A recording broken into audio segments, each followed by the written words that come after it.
Elton John is back in movie theaters, and this time he's not singing songs for a Disney movie, and he's not a secret agent in The Kingsman. Nope.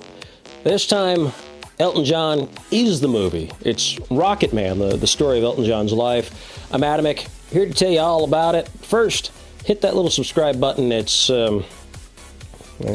somewhere at the bottom. I don't know. Look for it. Hit it. You'll feel spiffy if you do. Maybe? I don't know. Rocketman. I actually just got back from the theater. They did a special screening at the Castro Theater in San Francisco. Obviously, Elton John, big in the gay community. The Castro doesn't get much bigger than that in the gay community. They did a big screening there. Passed out little Elton John, well, Taron Egerton faces as Elton John. Got my little commemorative Rocketman reserve seating pass thingy.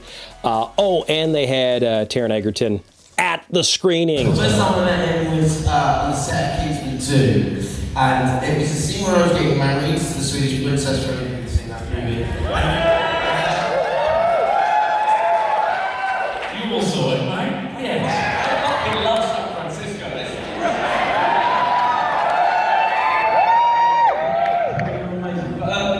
So Elton, basically, I was on set in all my costume and everything, and someone came up to me and said, Elton wants to meet me.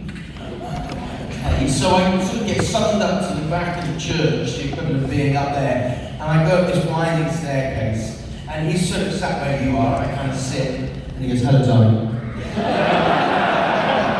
Just like that? Yeah, I was like, hi, Elton. And he went, you know, filming the wedding scene. He goes, you know, if I were 5 years younger, it would be me you were marrying now. So, what's Rocketman like? Well, first off, they did a pretty good job getting Taron Egerton to look like Elton John. You know, he pretty much looks like him. They did a lot of the Elton John costumes. In fact, the movie starts off with one of Elton's crazy, kind of the devil costume right at the beginning.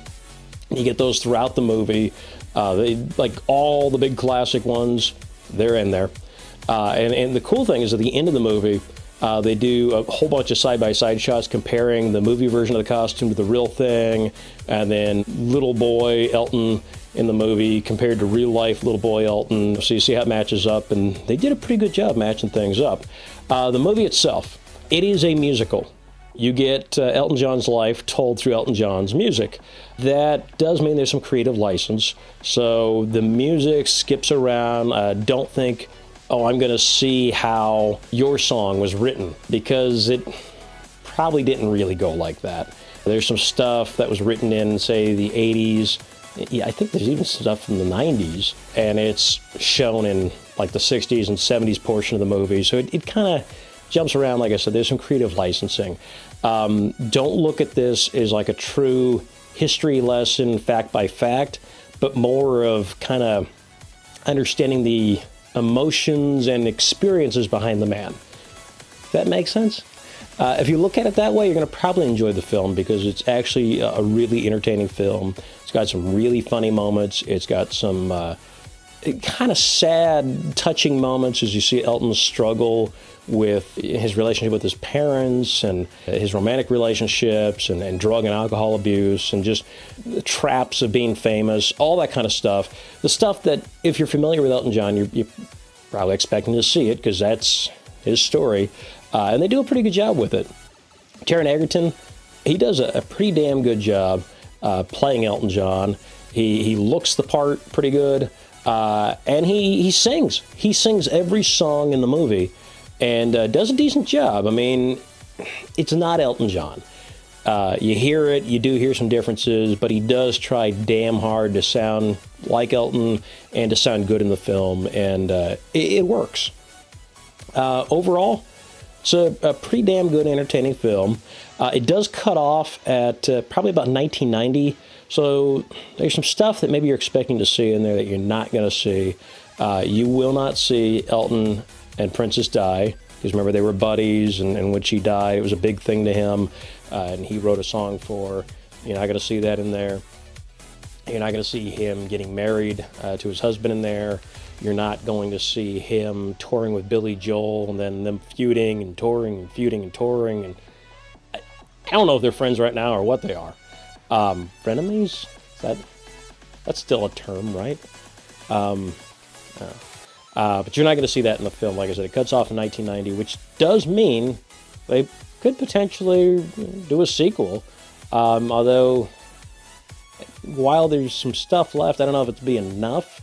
But what they told, you get a pretty good idea of who Elton John is. It's a pretty damn entertaining film. There were definitely some moments where I was kind of starting to tear up a little. Probably was able to hold back, though, because, there's a crowd of people around me, and, if I'd watched this on my own, like, alone, I might have lost it. There were some moments. Overall, like I said, pretty damn good film. It's up there. I don't think it's quite my favorite musical, but it's pretty high up there. I think Moulin Rouge is probably still my favorite musical, but Rocketman, it's definitely a contender. I did hear some people comparing it to the Queen musical and the Jersey Boys.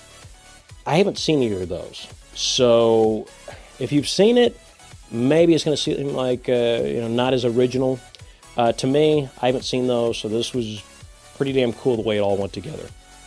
Rocketman, I'm going to give it 4 stars. Wait. You know what? I think I've been working on a 5-star system here. Okay, I'll give it 5 stars. I liked it that much. 5 out of 5. That's it for Rocketman. I'm Adamic. I will see you later. Bye-bye. The thing that I struggled with to begin with was the rockier stuff, so Pinball Wizard, Saturday Night Live to Fight the Bitches Back, those things that need some real oomph, which Elton has in spades, but that took longer to achieve. And I think the last thing we recorded whilst filming was Pinball Wizard, and I had a rough mix from Giles Martin, an incredible music director, and I had a few beers, and I thought, fuck it, I'm going to send it to the big man. And I fired it over to Elton and sort of sat waiting to hear what he said, and he just wrote back, okay, you've got it now.